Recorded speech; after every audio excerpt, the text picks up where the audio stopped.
За, улсын хурлын гишүүн болоод энд нэг жил гаруй хугацаанд ингэ сууж байхад надад нэг юм их тодорхой боллоо гэж харж байна. Энэ бол манай Монгол улс маань баялагын хараалд нэрвэгдэжээ. Энэ бол баялагын хараал гэж олон улсын нэр томьёо байдаг. За, 2008-2009 оноос эхлээд уул уурхаан томоохон төслүүд хөдлөөж за энтэй зэрэгцээд баялагын энэ тойрсон хуваарлтууд эхэлсэн.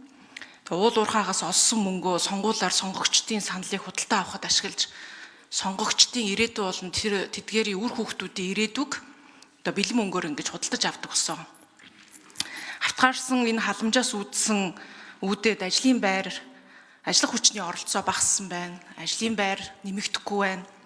Уул уурхаагаас олж байгаа энэ орлогоо бид нар олон тулгуурт эдийн засгийн бодлоготой болох байтугай дундаж одоо давхаргаа тэлхэд чиглэсэн үр дүнтэй бодлого хэрэгжүүлэхэд зарцуулаагүй л байна гэж харагдаж байгаа. Тэгээ олон бол бид нар ийм чөтгөрийн тойрогт бол орсон байна. Ер нь баялагын хараалт хүртсэн улс орнуудын ингээд симптомууд байдаг л да. Энэ бол зөвхөн манай Монгол улс биш, тэр бусад Нидерланд нь байна уу, Чили нь байна уу, Африкийн улсууд нь байна уу, бүгдээрээ л адилхан симптомууд гардаг. Тэгээ энэ дээр төсвөөс гадуурх ийм төсвийн одоо хяналтаас ийм гадуур баялаг байна. Их хэмжээний те. Энэ бол үндсэндээ улс төр эдийн засгийн бүлэглүүдийн тэмцлийн талбар болсон байна гэж би харж байгаа. За, иргэдийн эрх ашиг сайн сайхнаас илүүтэйгээр энэ эдийн засгийн бүлэглүүдийн эрх ашигыг дээгүүр тавьсан бодлого гаргадаг болсон байна. За, системийн авилга гарч тэр хэрээрээ нийгмийн шударга ус юус алдагдсан байна. Засаглалын институцууд ч гэсэн бие даасан хараат ус байх байдлууд бол суларсан байна гэж харж байна. Тэгээ энэ бүхнийг бид нар одоо засаж залруулах шаардлагатай. Мэдээ засаглалаа бид нар сайжруулах шаардлагатай. Гэтэ засаглал сайжруулна гэдээ бид нар зүгээр хуулийн нэр томьёон дээр ажиллах асуудал юусоо биш байна. Симптомтой нь биш, учир шалтгаантай нь, уг угшилтай нь одоо тэмцэх юм бол энэ бол миний хувьд юу гэж харж байна гэхээр бид нар энэ төрийн өмчт компаниудаас л эхлэх ёстой гэж харж байна.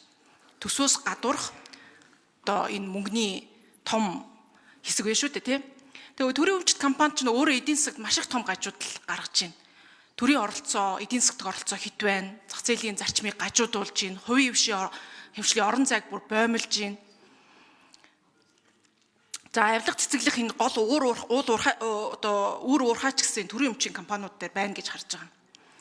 Тэгэхээр 2026 онд Монгол Улсын хөгжүүлэх жилийн төлөвлөгөө гэж одоо хаврын чуулганаар улсын хурлаар баталсан. Тэр жилийн төлөвлөгөөнд бол төрийн өмчт компанийн засаглалын реформ гэдэг уг нь их чухал юмнууд туссан байсан юм а. Төрийн өмчт компаниудын реформыг эрчимжүүлж зардлыг 15%-аар бууруулна. Төрийн өмчт компаниудын бүтээмжийг 30%-аар сайжруулна. Тэгээ харамсалтай нь 2026 сая батлагдсан төсвүүдээр яг энэ үнийн дүнгээрээ яаж тооцоолохыг гэж туссан бэ гэхээр үнэхээр тэр бол байхгүй байгаа.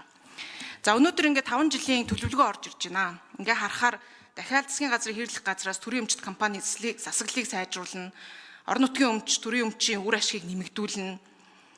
Мэдээллийн харилцааны бүртгэл мэдээллийн тод байдлыг бүрэн хангана гэсэн юм 3 зорилт байна. Тэгээ энэ төрийн өмчийн энэ компанид эдийн засгийн оролцоог нь багасгах, энэ олон гажуудлын үр уурхай болоод байгаа энэ асуудлыг гажуудлахад ийм л зүйлийг хийнэ гэж харж байна уу? Уг нь бол нээлттэй дэд тол байлгаад IPO буюу одоо юу гэдэг олон нийтийн хяналтанд хамгийн сайн хийх асуудал бол олон нийтэд нээлттэй болгох асуудал шүү дээ. IPO хийх юм уу, хэдэн хувиар нь те. Энэ асуудал ер нь эх 5 жил хийгдэн гэж үзэж байгаа. Ямар ч тач бидэнд одоо өгсөн энэ 5 жилийн төлөвлөгөөн дөр бол алга байна. Тэгэхээр энтэй холбоотой төрийн өмчт компаниудыг хувьчлах үед юм олон нийтэд нээлттэй болох асуудлаар ямар төлөвлөгөө үйл ажиллагааг бодож. За, Зандан Шитэр ерхий сайд хариулъя. За, номын чимэг гишүүнд бас талархал илэрхийллээ. Энэ баялагын хулгайтай тэмцэж байгаа, бүлэглэлтэй хийж байгаа ажлыг одоо бас ингээд ойлгож дэмжиж бас энэ цаад учир шалтгаантай хамт устгах ёстой гэж байгаа та санал нэг байна. Тэгвэл энэ баялагын хараал гэдэг нэр томьёо бол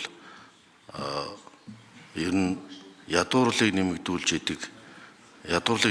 байгаа байгалийн баялагаас олсон орлогыг эдийн засгийн өсөлт арчлалт цөргөөр нөлөөлөд тэгээд эдийн засгийн өсөлт бага байлгадаг энэ үзэгдлийг баялагын хараал гэж нэрлэдэг. Өөрөөр хэлбэл энэ савлгаанд нь одоо яг өртөж байгаа энэ баялагын үн буурахаар эдийн засгт нөлөөлдөг. Өгөөжийг нь ард ирэхэд биш цөөнх бүлэг хүртчихэд энэ асуудлыг баялагын хараал гэж ойлгодог. Одоо түрүүн Бачимч гişээ асууж ирсэн. Яагаад ингэж ажил эрхлэл багт нэмэгдээд байна гэхээр ерөөсөө уул уурхайн салбар бусад салбараа унгаагаад энийг бол галлаанд өвчин гэж байгаа. Дааж disease гэдэг бол уул уурхайн бусад салбараа унгаагаад тэгээ бусад салбарын ажилгүйдэл үйлдвэрлэлийн өсөлт унаад энээс болоод уул уурхайн салбар бол capital incentive буюу хөрөнгө оруулалт шаарддаг, ажлын байр бага шаарддаг. Хөдөө аж ахуй, аялал жуулчлал энэ салбар бол labor incentive буюу ажлын байр бий болгож идэг.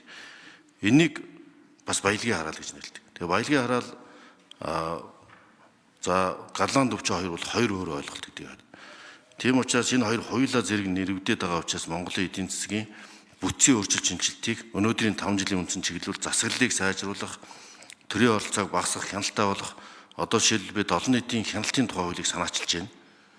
Төрийн өмчийн компаниуд дээр олон нийтийн хяналтыг бий болгох асуудлуудыг жишээлбэл Эрдэнэс 5-7-ыг олон нийтийн хяналтанд оруулах, эхний ээлжинд нээлттэй компани болгож бүртгэхэд ард иргэдийн хяналтыг төлөөлөө өдр зөвлөлтөнд оруулах ийм зохиц шинжиллүүдийг хамт хийж байгаа. Учир шалтгаантай нь болон нийт ард иргэдийн итгэлийг олж байгаа энэ зарчим хэрэгжүүлэлтээр хичнээн сайн хууль гаргаад хувийн хвшилж очлоо гэсэн энэ галлаанд өвчний суурийг бид эмчилж чадахгүй байж болно. Ийм учраас энийг зохицоор шийдэх шинжилэл чиглэл энэ 5 жилийн үндсэн чиглэлийн гол зорилго байгаамаа гэдгийг би бас онцолж хэлмээр байна. Тийм учраас төрийн оролцоог бууруулах, засаглалыг сайжруулах, захимжуулах олон асуудал явж байгаа. Ганцхан жишээ дуртахад Эрдэнэт үйлдвэр дээр жишээлхэд бид одоо хиймэл оюун ухаанаар тендер шалгаруулдаг болсноор Эрдэнэтийн шахаа гэдэг юм бол үндсэндээ байхгүй болж байгаа.